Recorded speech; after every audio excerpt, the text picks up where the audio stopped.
Donald Trump has clearly already abandoned the key campaign promises of lowering the cost of gas, groceries, and rent across the country, but there is one promise he is definitely intending to keep, and that is his promise of a mass deportation plan, which will reportedly begin the day after Trump is inaugurated. But Democrats, and especially Hakeem Jeffries, will not let themselves be steamrolled by Donald Trump's not only immoral, but economically unviable plan, a mass deportation plan that will actually make things cost more. But of course, Donald Trump doesn't care, but Hakeem Jeffries is going to make sure Americans do. And that is why he put the dagger in Donald Trump's plan in an interview that we are going to get into. But before we do, if I could quickly ask you to leave a like on this video, and if you haven't already, and you enjoy our channel, to hit that subscribe button. It goes a long way, and it really means the world to me. Now let's get into this interview with Hakeem Jeffries. Welcome back, and joining me now is House Democratic Leader Hakeem Jeffries. Leader Jeffries, welcome back to Meet the Press.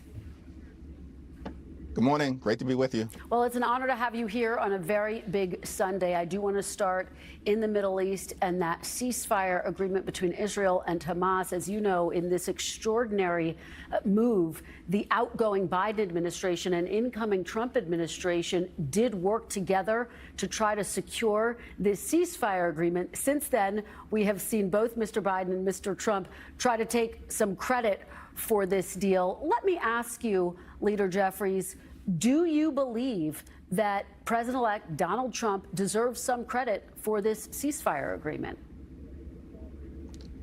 What's most important is that it was an act of diplomacy that was accomplished, first put into the public domain, of course, by President Biden in May of last year, having secured the support of the then Israeli War Cabinet and the UN Security Council.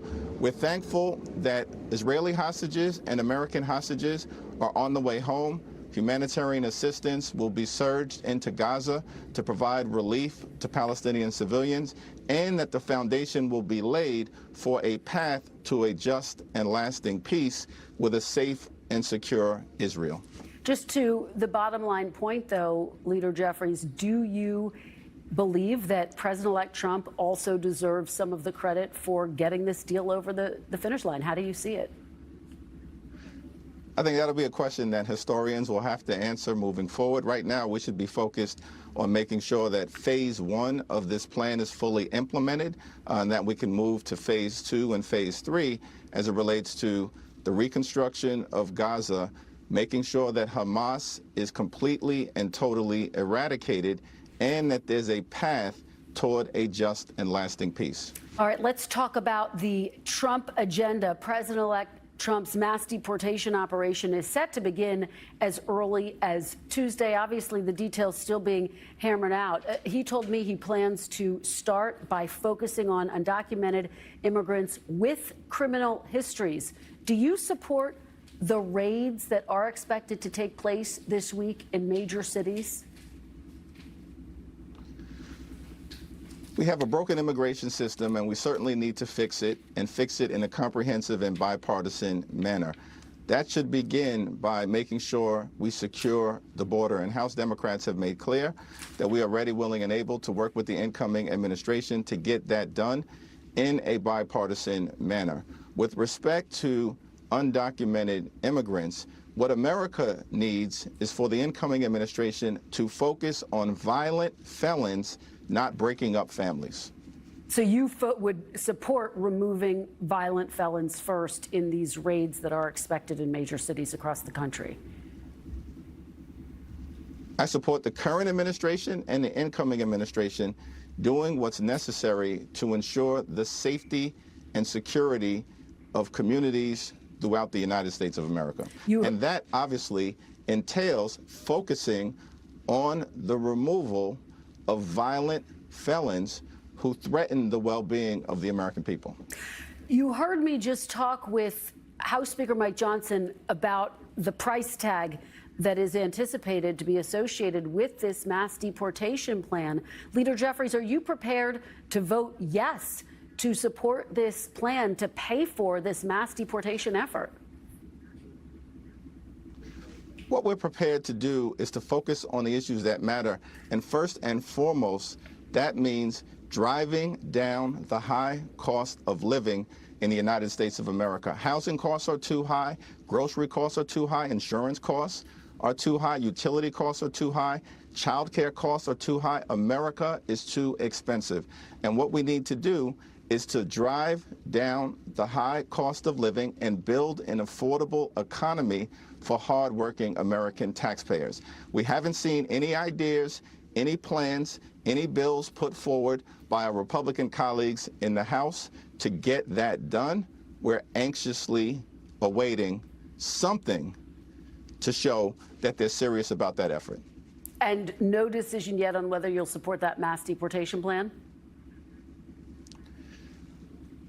With respect to deportation activities, as I've indicated, the administration needs to focus on the removal of violent felons who threaten the well-being of the American people. Let me get your take on disaster aid, Leader Jeffries. You just heard Speaker Johnson very clearly say that, yes, there may be strings attached, that, yes, it's possible that they will move to try to link it to an increase in the debt limit. Would you vote yes if that were to come before you, if that were the only way you believe to get disaster relief to Californians? The California delegation in the House has been very clear that they do not support conditioning disaster assistance to the American people whose lives have been overturned as a result of the historic wildfires in California. In the history of this country, we have never conditioned disaster assistance to Americans who are hurting. Why would we do it right now?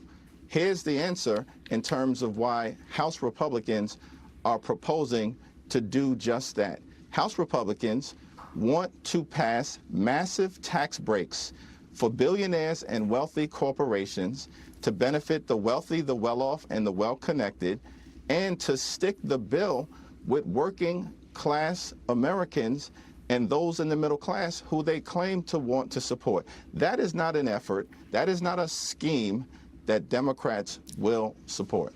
Let me ask you, you said in your floor speech to the 119th Congress, quote, "In a democracy, there's a time to campaign and a time to govern." Is there one issue, Leader Jeffries, you can identify today where you think you can find common ground with Republicans, where you're prepared to work with Republicans? The American dream has been broken for decades in this country. There are far too many Americans who are struggling to live paycheck to paycheck, can't get ahead, can barely get by. And we need to step in, not as Democrats or Republicans, but as Americans, as public servants, to do something about it, to make sure that people can actually pursue the American dream of home ownership, educate their children, have access to health care, and one day retire with grace and dignity. That's the American dream that has been broken for decades. We need to work together to fix it. There's a lot of question about Democrats' role, speaking of 2024, that Democrats played in allowing President Biden to stay in the race as long as he did. I want to play you something that you said back in February of 2024. Take a look. Do you think that it's time to pass the baton to a new generation of leadership, or do you think Joe Biden is the strongest candidate to defeat Donald Trump? Well, Joe Biden is definitely the strongest candidate to defeat Donald Trump. What do you say to Americans who believe you and other top Democrats misled them? Well, Joe Biden was the incumbent president at the time. He was the candidate at the time, and I supported him at the time, and that was the right thing to do. Based on the incumbent president making the decision that he was going to run. Obviously, things changed in late June and early July. But I think what's most important at this moment is not for us to look backward, but to look forward. Solve problems for hard-working American taxpayers and get things done. That's what the American people want to happen. That's the message that I interpret from the November election, and that's the work that House Democrats are prepared to do to make sure we're improving the quality of life for working class Americans, not the wealthy, the well-off, or the well-connected. Leader Jeffries, I guess just bottom line, do you believe you had a responsibility to be more forthcoming about what you had seen behind closed doors as it relates to President Biden? What I saw behind closed doors was a president who was working hard to get things done, to deliver for the American people on infrastructure, on driving down the high price of life-saving prescription drugs, on bringing domestic manufacturing jobs back home to the United States of America. It's important to understand that President Biden inherited 3 different catastrophes on day one: a democracy catastrophe, a public health catastrophe, and an economic catastrophe all at the same time, and worked hard to put America in the strongest possible position moving forward. Leader Jeffries, very quickly, with President Biden set to leave the White House on Monday, who do you think is the leader of the Democratic Party right now? We're going to work hard as House Democrats to get things done for the American people. We'll have a DNC chair election at the end of this month. We look forward to, of course, working with our colleagues in the Senate and Democratic governors across the country in order to present a vision that is inclusive, that is decisive, and that is anchored in making life better for everyday Americans moving forward. And then we'll put it in the hands of the American people in 2 years. All right, Leader Jeffries, thank you so much for joining us. We really appreciate having you on this very significant Sunday. Thank you. Democrats have to be incredibly intentional when framing Donald Trump's mass deportation plan because, unfortunately, some semblance of this plan is quite popular with a majority of Americans. But if we make sure that Donald Trump can't claim that every person that he wants to deport 20 million people are all violent criminals, instead of the truth that they are members of their community who are contributing to the American economy and making our country a better place, immigrants actually who are deflationary rather than Donald Trump's inflationary policy, if we make sure that we message that they're bringing down cost by being a part of our workforce instead of this violent and scary narrative that Donald Trump wants to frame, we will have a lot more success combating this plan. But if we just respond to the actions, we will fail and fall into Donald Trump's trap. And that's why we have to be so intentional. And that's why I'm so glad that Hakeem Jeffries is framing this as Donald Trump's failure to pay attention to the actual problem of rising cost. And that is what we are going to continue to talk about on this show every single day. And if you want to support that, as always, you can hit that subscribe button. You can leave a like on this video. And if you stuck around to the end, you can drop a blue heart in the comments. And until next time, I'll see you soon.